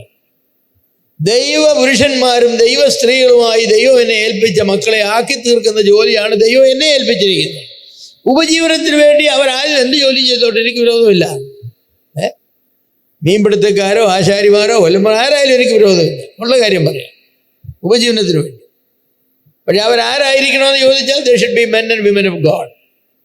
ദൈവഭക്തന്മാരായിരിക്കണം. എന്നെ ഏൽപ്പിച്ച കുഞ്ഞുങ്ങളെ അങ്ങനെ തിരിച്ച് ദൈവത്തിന് ഏൽപ്പിക്കാനുള്ള കടപ്പാടാണ് എനിക്കുള്ളത്. That's my commitment for my children. ദൈവം ഞങ്ങൾക്ക് 5 കുഞ്ഞുങ്ങളെ തന്നു. 5 പേരും ദൈവത്തെ സ്നേഹിക്കുന്നവരും അവരായിരിക്കുന്ന സഭകളുടെ ശുശ്രൂഷകൾ ചെയ്യുന്നവരും പ്രയോജനമുള്ളവരുമാണ്. കർത്താവിൻ്റെ വേലയിലായിരിക്കുന്ന 2 പേരുണ്ട്. മറ്റൊരാൾ സഭയുടെ എൽഡറാകാൻ പോകാൻ താമസിയാതെ തന്നെ തന്നോട് ശുശ്രൂഷകൾ ചെയ്യുന്നുണ്ട്. മറ്റു സഭകളിലും പോയി ശുശ്രൂഷകൾ ചെയ്യുന്നുണ്ട്. അമേരിക്കയിലായിരിക്കുന്ന കുഞ്ഞുങ്ങളും ഇന്ത്യയിലെ വേലയെ സഹായിക്കുന്നുണ്ട്, പ്രാർത്ഥിക്കുന്നുണ്ട്. അവരായിരിക്കുന്ന സഭകളിൽ ആക്റ്റീവായിട്ട് തന്നെയാണ് ഇരിക്കുന്നത്, വളരെ ആക്റ്റീവായിട്ട്. ദുഃഖിക്കാനായിട്ട് ഞങ്ങൾക്ക് ആ നിലയിൽ ഞങ്ങളുടെ മക്കളെ സംബന്ധിച്ച് വകയില്ല. 15 കൊച്ചുമക്കളെ തന്നിട്ടുണ്ട്. അവരെ സംബന്ധിച്ചും എനിക്ക് ഇതുവരെ പ്രത്യാശയുള്ളത്. ഇതുവരെ ഒരെണ്ണവും വഴിതെറ്റി ഇതുവരെ പോയിട്ടില്ല. വഴിതെറ്റാനുള്ള കാലമൊക്കെ ആകുന്നേ ഉള്ളതെന്ന് വേണമെങ്കിൽ പറയാം. പക്ഷേ ഇതുവരെ ആയിട്ടില്ല. ഇതുവരെയുള്ള പോക്ക് കണ്ട് ആകാൻ പോകുന്നു. അവർ നല്ലവരായിട്ട് തന്നെ നിൽക്കുമെന്നുള്ള ശുഭാപ്തി വിശ്വാസത്തിലാണ് ഉള്ളത്. അവരാരാകണമെന്ന് എനിക്കറിയില്ല. ചിലപ്പോൾ ചില മക്കളോട് പറയാൻ ഇനി ഡോക്ടറാകണമെന്നൊക്കെ പറയാറുണ്ടെന്നുള്ള കാര്യം ശരിയാവുന്ന വലിയ വിഷയമല്ല. ദൈവഭക്തരായ ആളുകൾ ആയിരിക്കണം. 3-ാമത്തെ പ്രമാണം അത്രയെങ്കിലും പറഞ്ഞിട്ട് നിൽക്കാം. മണ്ണറിഞ്ഞ് കൃഷി അറിഞ്ഞ് വേണം വളം ചെയ്യാനെന്ന് നാട്ടിൽ പറയാറ്. മണ്ണറിഞ്ഞ് വേണം വളം ചെയ്യാനെന്ന് പറഞ്ഞ് കേട്ടിട്ടില്ലേ? ഉണ്ട് എന്ന് പറയുന്നത് പോലെ തന്നെയാണ് ഞാൻ പറയുന്നത്. മക്കളെ അറിഞ്ഞു വേണം അവരെ വളർത്താൻ. മക്കളെ അറിഞ്ഞു വേണം അവരെ വളർത്താൻ എന്ന് പറഞ്ഞാൽ എന്താ? മക്കളുടെ വ്യക്തിത്വം, ടെമ്പറമെന്റ്, സ്വഭാവത്തിൻ്റെ പ്രത്യേകതകൾ, അവരുടെ ബൗദ്ധിക സാധ്യതകൾ, അവരുടെ ശാരീരിക പരിമിതികൾ, സാധ്യതകൾ, അവർക്കുള്ള കലാപരമായ കഴിവുകൾ, ഇങ്ങനെയുള്ള ഒരുപാട് കാര്യങ്ങൾ മക്കളെ അറിഞ്ഞിട്ട് വേണം അവരെ വളർത്താൻ. അല്ലാതെ വളർത്തിയാൽ ശരിയാവില്ല കേട്ടോ. അല്ലാതെ വളർത്തിയാൽ ശരിയാവും. അല്ലാതെ വളർത്തിയാൽ ഉള്ള വളമെല്ലാം കൊണ്ടുവന്ന് മണ്ണിലിടുന്നു. പക്ഷേ പൂവില്ല, കായുമില്ല. എന്താണെന്ന് ചോദിച്ചാൽ മണ്ണ് പരിശോധിച്ചാൽ പറയും ഈ മണ്ണിന് ഈ വളമൊന്നും അല്ല വേണ്ടത്. അതെ. അപ്പം മക്കളെ അറിഞ്ഞു വേണം അവരെ വളർത്താൻ. ഈ മക്കളെ അറിയണമെങ്കിൽ മക്കളെ പഠിക്കണം. അല്ലേ? എങ്ങനെ? ഒരു കുഞ്ഞുണ്ടായാൽ, കുഞ്ഞുണ്ടാകില്ല, ഭാര്യ ഗർഭിണിയാകുന്ന ദിവസം മുതൽ ഭാര്യയെ ഒബ്സർവ് ചെയ്യണം. ഭാര്യയുടെ മോർണിംഗ് സിക്നസ്സസ് എങ്ങനെയാണ്, കൂടുതലാണോ കുറവാണോ, ഭാര്യയുടെ വയറ്റിലെ അസ്വസ്ഥതകൾ എങ്ങനെയൊക്കെയാണ്, അകത്ത് കിടക്കുന്ന വ്യക്തി ശല്യക്കാരനാണോ അതോ ശാന്തനാണോ, ശാന്തയാണോ, അതൊക്കെ ഒബ്സർവ് ചെയ്യണം. ഒബ്സർവ് ചെയ്യണം. സദൃശവാക്യങ്ങൾ 22:6 എല്ലാവർക്കും ഇഷ്ടമുള്ള വാക്യമാണ്. എന്താ വാക്യം പറയുന്നത്? ബാലൻ നടക്കേണ്ടുന്ന വഴിയിൽ അവനെ അഭ്യസിപ്പിക്കുക. അവൻ വൃദ്ധനായാലും വിട്ടുമാറുകയില്ല. ബാലൻ നടക്കുന്ന വഴിയിൽ അവനെ അഭ്യസിപ്പിക്കാനല്ല പറഞ്ഞത്. അങ്ങനെ എല്ലാവരും ചെയ്യുന്നത്. നടക്കേണ്ടുന്ന വഴി. അപ്പോൾ ഓരോ കുട്ടിക്കും ആ കുട്ടി നടക്കേണ്ടുന്ന വഴിയുണ്ട്. ഞാൻ നടക്കേണ്ടുന്ന വഴിയിലാണ് എൻ്റെ അപ്പനും അമ്മയും എന്നെ വളർത്തിയെങ്കിൽ ഞാൻ വിജയിക്കും, വലിയ പരാജയപ്പെടും. അക്കാര്യത്തിൽ അവർ പൂർണ്ണമായി വിജയിച്ചില്ല എന്നുള്ള അഭിപ്രായക്കാരനാണ് ഞാൻ. എൻ്റെ അപ്പനും അമ്മയും എന്നെ പഠിച്ചില്ല. അന്ന് കാലത്ത് അവർക്കൊന്നും അറിയില്ല. പക്ഷേ അധ്യാപനമൊക്കെ ആയിരുന്നെങ്കിലും ഇങ്ങനെ മക്കളെ പഠിക്കുക എന്ന് പറയുന്നു, മക്കളെ പഠിപ്പിക്കുക എന്നുള്ളതേ അവരറിഞ്ഞുള്ളൂ. മക്കളെ പഠിക്കുക എന്നുള്ളത് അറിഞ്ഞില്ല. അപ്പോൾ ഒരു കുഞ്ഞ് ജനിച്ചാൽ 2-3-4 മാസമെങ്കിലും ആ കുഞ്ഞിനെ പഠിക്കണം, നന്നായിട്ട് പഠിക്കണം. ആ സൂക്ഷ്മതയോടെ നിരീക്ഷിക്കണം. കുട്ടിയുടെ ടെമ്പറമെന്റ് എന്താണ്, കുട്ടിയുടെ വ്യക്തിത്വം എന്താണ്, കുട്ടിയുടെ പരിമിതികൾ എന്തൊക്കെയാണ്, കുട്ടിയുടെ കഴിവുകൾ എന്തൊക്കെ, ഇതൊക്കെ ഒരു മാസം കൊണ്ട് ടെമ്പറമെന്റ് നിശ്ചയിക്കാനായിട്ട് കഴിയും. ഒറ്റ മാസം കൊണ്ട് കുട്ടിയുടെ ടെമ്പറമെന്റ് എന്താണ്, 1 വർഷം കൊണ്ട് കുട്ടിയുടെ വ്യക്തിത്വം എന്താണെന്ന് നിങ്ങൾക്ക് മനസ്സിലാക്കാൻ കഴിയും. അതനുസരിച്ച് വളർത്താൻ കഴിയും. ഇതൊന്നും അറിയാതെ ഇവരെ വളർത്തിയാൽ എങ്ങനെയാണ് ശരിയെന്ന്? ചില ആളുകൾ അങ്ങനെ പറഞ്ഞു കേട്ടിട്ടുണ്ട്. ഞങ്ങൾക്ക് 5 മക്കളെ ദൈവം തന്നു, 6 മക്കളെ ദൈവം തന്നു, എല്ലാവരെയും ഒരുപോലെ വളർത്തിയത്, അതിന് 2 എണ്ണം വലിയ കുഴപ്പമില്ല, 2 എണ്ണം മഹാവഴയായി, പിന്നെ ബാക്കിയുള്ള പൊട്ടന്മാരുമാണ്. ഞങ്ങളെല്ലാവരെയും ഒരുപോലെ വളർത്തി. അവിടെയാണ് നിങ്ങൾ തെറ്റ് പറ്റിയത്. എല്ലാവരെയും ഒരുപോലെ അല്ലായിരുന്നു വളർത്തേണ്ടത്. പൊട്ടനാണെന്ന് പറഞ്ഞ പിള്ളേരെ അങ്ങനെ വളർത്തിയിട്ടാണ് പൊട്ടനായത്. അവരെ അങ്ങനെയല്ല വളർത്തേണ്ടത്. ഓരോ കുട്ടിയും അവർ വളരെ വിധത്തിൽ വളർത്തണം. Some children are sanguines, they cannot be brought up as cholerics. Some children are very choleric. അവരങ്ങനെയാ. അവരാ വിശക്ക് തുടങ്ങുന്നതിന് മുമ്പ് പാല് കിട്ടിയില്ലെങ്കിൽ ദേഷ്യം പിടിക്കും. അവർ ഉദ്ദേശിച്ച കാര്യം സാധിക്കണം. അല്പം ചൂട് കൂടിയ അല്പം മധുരം കുറഞ്ഞ കുപ്പിയെടുത്തെറിയും. അവർ പറഞ്ഞ കാര്യം അതുപോലെ നടക്കണം. അമ്മയുടെ കയ്യിരിക്കുന്ന പേന വേണമെന്ന് വിചാരിച്ച് കൊടുത്തില്ലെങ്കിൽ ദേശം മുഴുവൻ പിന്നെ നിലത്ത് കിടന്ന് കാല് കൈ വിട്ട് അടിച്ച് അവസാനം ദേ പോ നീ എടുക്കെന്ന് പറഞ്ഞ് അമ്മ അവ കൊടുക്കും.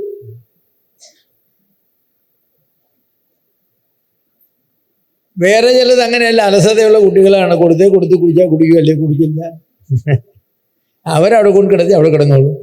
വഴക്കുമില്ല, ശല്യവുമില്ല, ഒന്നുമില്ല. വല്ല മൂത്രം ഒഴിച്ചാൽ ഒന്ന് കരയും, ഞാൻ മൂത്രം ഒഴിച്ചതെന്ന് പറയാൻ മാത്രം. അത് വേറെ ടെമ്പറമെന്റാ. വേറെ എല്ലാം പെർഫെക്ഷനിസ്റ്റാണ്. പെർഫെക്ഷനിസ്റ്റ് എന്ന് പറയുന്നത് പെർഫെക്ഷൻ. അവർക്കത് അങ്ങനെ ചെയ്തു കൊടുത്തെങ്കിലും. അപ്പോൾ ഞാൻ പറഞ്ഞ എല്ലാ പിള്ളേരും ഒരുപോലെ വളർത്തി എങ്ങനെ ശരിയാകുന്നത്? ബാലൻ നടക്കേണ്ടുന്ന വഴി, അവർ ഏത് വഴിയാണ് നടക്കേണ്ടത്? അവൻ ഏത് ടെമ്പറമെന്റില്ല ദൈവം അവനെ ജനിപ്പിച്ചത്? എന്ത് വ്യക്തിത്വം അവന് കൊടുത്തിരിക്കുന്നത്? നല്ല കലാവാസനയുള്ള പിള്ളേരുണ്ട്, ആർട്ടിസ്റ്റിക് എബിലിറ്റിയുള്ള പിള്ളേരുണ്ട്. വരയ്ക്കാനുള്ളത് കിട്ടിയ കരിയും കിട്ടിയ ചോക്കും മുഴുവനും ഭിത്തിയുടെ എല്ലാം വരച്ചു വെക്കും. ചില വീട്ടിൽ ചെന്നാൽ അറിയാം. പിന്നെ അത് കലാവാസന കൊണ്ടാണെന്നോ അതോ വേറെ വല്ല വാസനയാണെന്നോ എനിക്കറിയില്ല. അപ്പൊ ഭിത്തിയെ വരയ്ക്കുമ്പോൾ 2 അടി കൊടുത്ത് ഇന്നെ ശരിയാക്കി കളയുമെന്ന് പറഞ്ഞാൽ കൊച്ച് എൻ്റെ കലാവാസന പോയി. മോനെ ഭിത്തി വരയ്ക്കാനുള്ളതല്ല, നിനക്ക് പേപ്പർ വാങ്ങിച്ചു തരാം, ക്യാൻവാസ് വാങ്ങിച്ചു തരാം, ഇവിടെ നിന്ന് ഇഷ്ടംപോലെ വരച്ചു. വരയ്ക്കാനുള്ളതായിരിക്കുന്ന എല്ലാ ഉത്സാഹവും പ്രോത്സാഹനവും കൊടുക്കുക. അവൻ്റെ പടങ്ങൾ അവനെ ഉത്സാഹിപ്പിക്കുക, ഡിസ്പ്ലേ ചെയ്യുക, മറ്റുള്ളവരെ കാണിക്കുക, പുകഴ്ത്തുക. വലിയ കലാകാരനെ വളരെ. ഞാൻ പറ ഓരോ കുട്ടിക്കും ഉണ്ട്. ചില കുഞ്ഞുങ്ങൾ ജനിക്കുമ്പോഴേ സ്പോർട്സ്മാൻമാരാ അല്ലേ? അമ്മയുടെ ഉദരത്തിൽ വെച്ച ഫുട്ബോളുകാരനായിരുന്നു. തൊഴി അവിടെ കിടന്നു. അമ്മ പറയും എന്തൊരു തൊഴിയായി ചെറുക്കൻ്റെ, അവനൊരു ഫുട്ബോളറായിട്ട് വരേണ്ടവനാ. അപ്പൊ അവരെ ഇറങ്ങി ഉടനെ തന്നെ അവരെ കാലും കൈ കെട്ടിയിട്ട് ആ ഫുട്ബോളറാവുമോ? അതില്ല. ഈ അമ്മമാര് മക്കളെ പഠിക്കാനായിട്ട് സമയം എടുക്കുന്നില്ല കേട്ടോ. ബാലൻ നടക്കേണ്ടുന്ന വഴി നടത്തിയെങ്കിലേ അവൻ നടക്കുന്നത് ശരിയാവൂ. എല്ലാരും ബാലൻ നടക്കുന്ന വഴിയെ പോക്കോ, നീ ആ വഴിയാ പോക്ക്, മോനെ അടിച്ചു തരാം, ആ വഴിയെ പോക്കോ. അങ്ങനെ ആയ ഓരോന്നോരോ വിധത്തിലൊക്കെ ആയത്. അപ്പൊ നിങ്ങൾ പറയും ബ്രദറെ ഇതൊന്നും ഞങ്ങൾക്കറിയില്ലായിരുന്നു, പിന്നെ നിങ്ങൾ കല്യാണം കഴിച്ച് എന്തിനാണ് പിള്ളേരെ ജനിപ്പിച്ചത്? കല്യാണം കഴിക്കുന്നതിന് മുമ്പ് കല്യാണത്തെക്കുറിച്ച് പഠിക്കണ്ടേ? കുഞ്ഞുങ്ങൾ ജനിക്കുന്നതിന് മുമ്പ് മക്കളെങ്ങനെ ജനിക്കുന്നതെന്നും മക്കളെ എങ്ങനെ വളർത്തുന്നതെന്നും ഒരു പുസ്തകം വായിക്കണ്ടേ? അല്ലെ ഒരു കൗൺസിലിങ്ങിലും പോകണ്ടേ? അറിയാവുന്ന ആളുകളൊക്കെ പോയി അച്ഛാ ഇതൊന്ന് പറഞ്ഞു തരണേന്ന് പറയണ്ടേ? ഈ ആഴം അറിയാതെ അറിയാത്തവനെ വെള്ളത്തിൽ ആഴം അറിയാതെ എടുത്ത് ചാടിയാൽ എന്ത് ചെയ്യും? പലരും അങ്ങനെയാണ്. മക്കളെ വളർത്തുന്നതിൻ്റെ ആഴം എന്താണെന്ന് അറിയാതെ എടുത്ത് ചാടിയിട്ട് പിന്നെ മുങ്ങി വെള്ളം കുടിച്ച് മുങ്ങി താണും ഇരിക്കുകയാണ്. ഒക്കുമില്ല. അപ്പോൾ ടെമ്പറമെന്റിന്റെ ബലഹീനതകളെല്ലാം പരിഹരിക്കുകയും ടെമ്പറമെന്റിന്റെ നന്മകളെല്ലാം വളർത്തിയെടുക്കുകയും ചെയ്യണം. അതുപോലെ വ്യക്തിത്വത്തിന്റെ മൂല്യങ്ങൾ വളർത്തിയെടുക്കണം.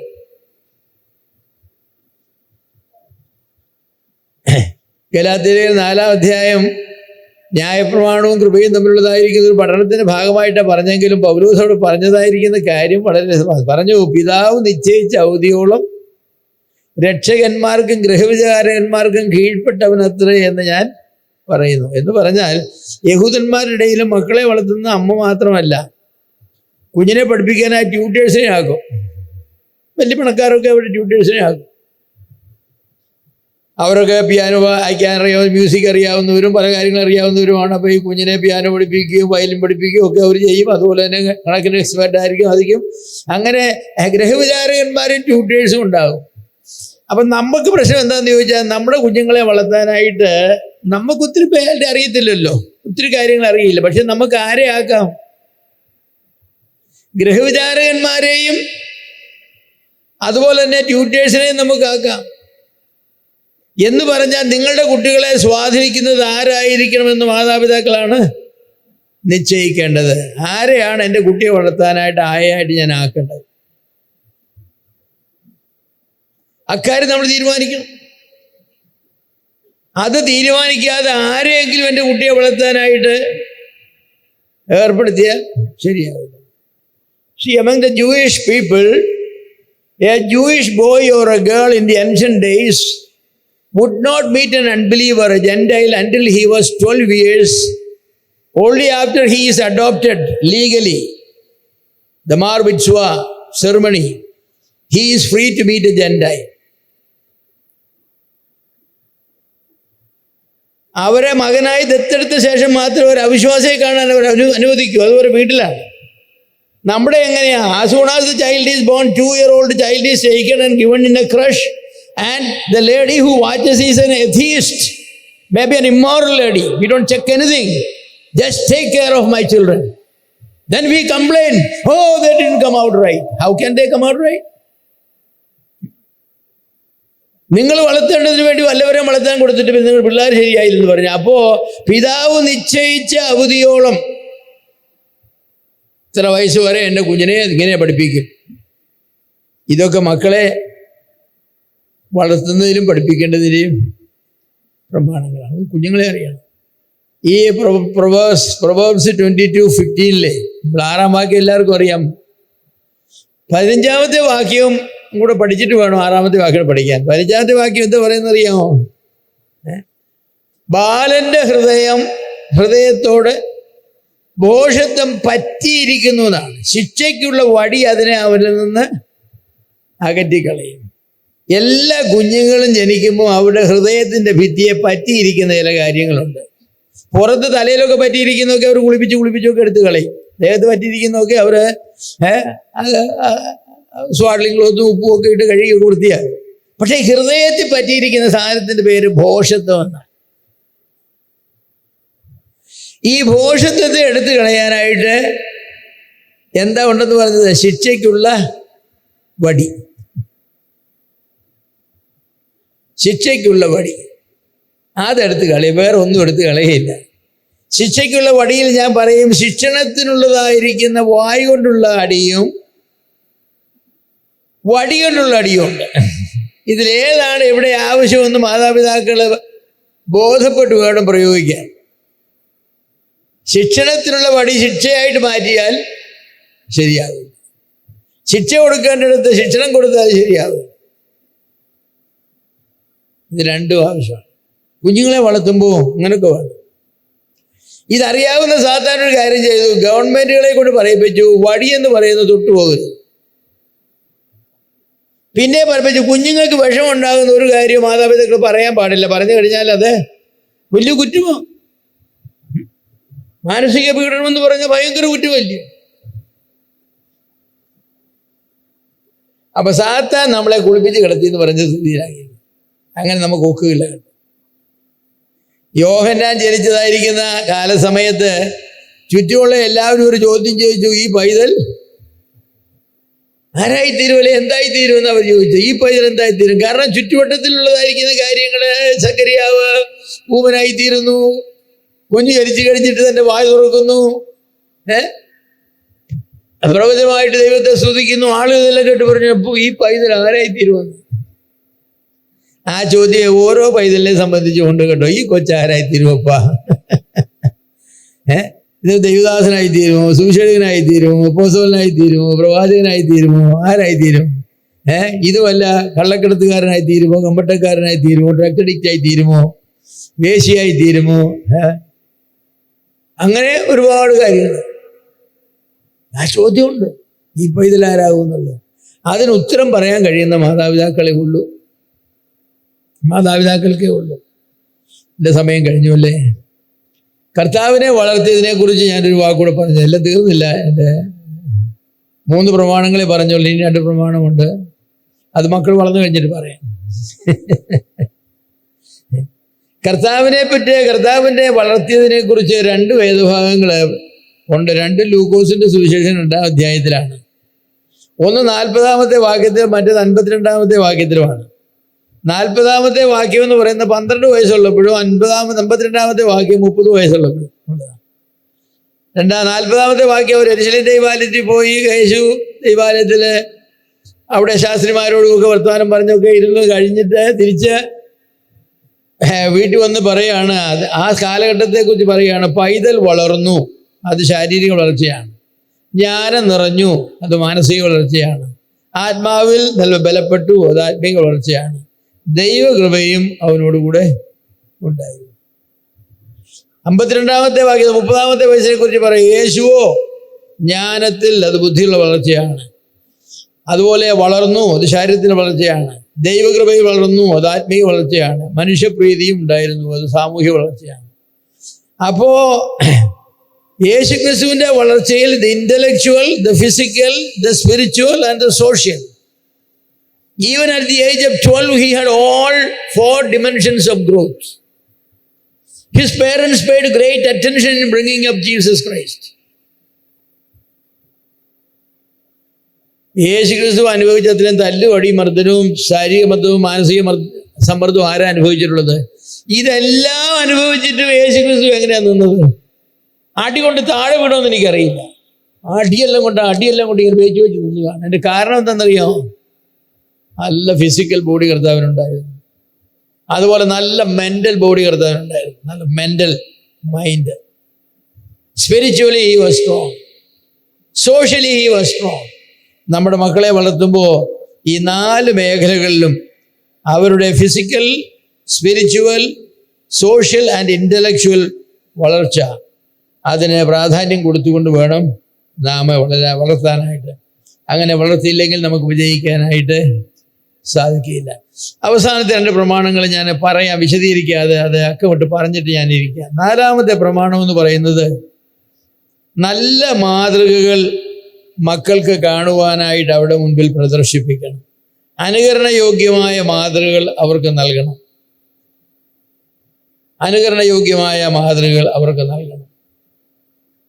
അതില്ലാതെ ഒക്കുകയില്ല. ആ മാതൃകയെക്കുറിച്ച് പറഞ്ഞപ്പോഴാണ് സാറ പറഞ്ഞത്, ഇശ്മയേലിനെ പുറത്തിയാടിച്ചു, നല്ല മാതൃകയാണെന്ന് പറഞ്ഞു. പൗലോസ് തിമോഥെയോസിനോട് പറഞ്ഞു, നീ ഇന്നവരോട് പഠിച്ചു എന്ന് ഓർക്കണമെന്ന് പറഞ്ഞു. നല്ല മാതൃക നിനക്ക് വേണമെന്ന് പറഞ്ഞു. 5-ാമത്തെ പ്രമാണം കൂടെ പറഞ്ഞിട്ട് ഞാനങ്ങ് പറയാം. മക്കളെ സംബന്ധിച്ച് മാതാപിതാക്കൾക്ക് വചനാനുസരണമുള്ള സ്വപ്നങ്ങൾ ഉണ്ടായിരിക്കണം. You should have a biblical dreams for your children.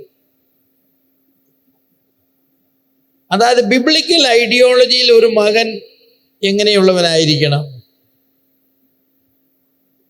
അവൻ്റെ അച്ചടക്കത്തെക്കുറിച്ച്, ബൗദ്ധിക വളർച്ചയെക്കുറിച്ച്, ആത്മീയ വളർച്ചയെക്കുറിച്ച്, ദൈവസ്നേഹത്തെക്കുറിച്ച്, സഭയുള്ള വിധേയത്വത്തെക്കുറിച്ച് ചില സ്വപ്നങ്ങൾ ഉണ്ടായിരിക്കണം.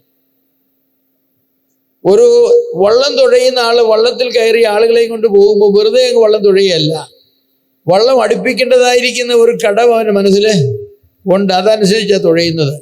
അതുപോലെയാണ് നിങ്ങളുടെ മക്കളെ നിങ്ങൾ തുഴയുകയാണ്. തുഴഞ്ഞ് എവിടെ അടുപ്പിക്കേണ്ടത്?